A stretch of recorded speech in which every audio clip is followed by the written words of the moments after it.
Seguimos con Jodor Khalid, analista de política internacional, especializado en geopolítica y defensa nacional, investigador de la Universidad Nacional de 3 de Febrero en Buenos Aires, Argentina. Ahora, Jodor, muchos que nos están viendo pueden pensar, esto ocurre al otro lado del mundo, son Irán y Estados Unidos, hay muchas cosas pasando en la región, ¿por qué nos debe importar? Y esa es la pregunta, ¿por qué nos debe importar? En principio, porque tenemos que evitar siempre las situaciones de guerra. Esto es lo principal, digo, tenemos que evitar el sufrimiento humano. Insisto nuevamente, las imágenes que hemos visto en Irak, en Afganistán, en Yemen, en Siria, en Libia, tenemos que evitarlas. Eso por un lado. Segundo, porque va a tener un impacto en la economía global. Esto ya se estuvo viendo desde enero hasta la fecha. Digo, los continuos vaivenes, sube y bajas del precio del petróleo que afectan a la economía mundial. Y por otro lado, porque tenemos que también cerrar lo que es la brecha entre el mundo árabe o los países árabes y Occidente.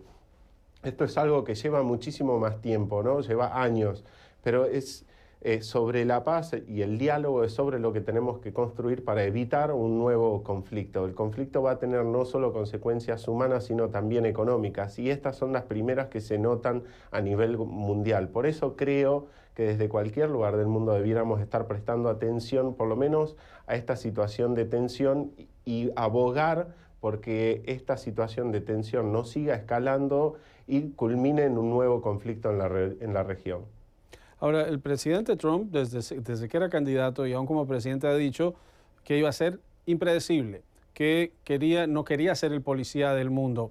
¿Irán ha entendido a leer al presidente Trump a llegar al punto de derribar un avión no tripulado, una aeronave que puede costar entre 110 y 130 millones de dólares, esté o no en el espacio aéreo internacional?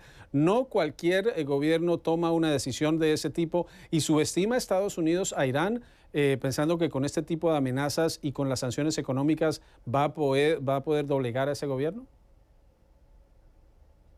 Creo que aprender a leer a Trump es un poco difícil y en todo caso lo que tendríamos que aprender a leer es a la administración en general y cómo trabaja y cómo son sus procesos de toma de decisión.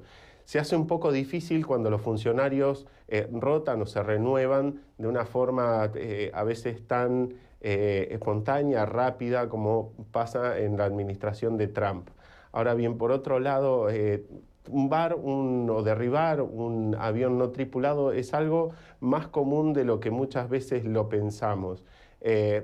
Ha sucedido en distintas fronteras. Israel ha derribado a un dron que ingresó a su espacio aéreo, y esto no nos llevó a una situación de conflicto abierto. Con lo cual debiéramos ser cautos y tratar y para ser más cautos, lo que nos puede servir y ser muy útil a futuro para evitar que el conflicto escale y derive en una guerra es entender cómo se toman las decisiones dentro de la administración Trump. E insisto, no es algo que podamos hacer con gran facilidad cuando los actores rotan y se renuevan. Sí podemos marcar algunas tendencias generales y es esto lo que mencionabas previamente, ¿no? De las diferencias entre, por un lado, el Pentágono y, por el otro, el secretario de Seguridad Nacional y el secretario del Departamento de Estado.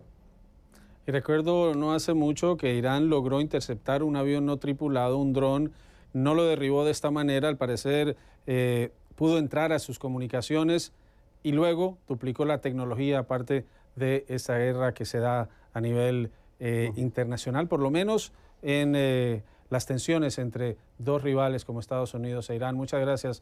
Era Jodor Khalid, analista de política internacional, especializado en geopolítica y defensa nacional. Al volver,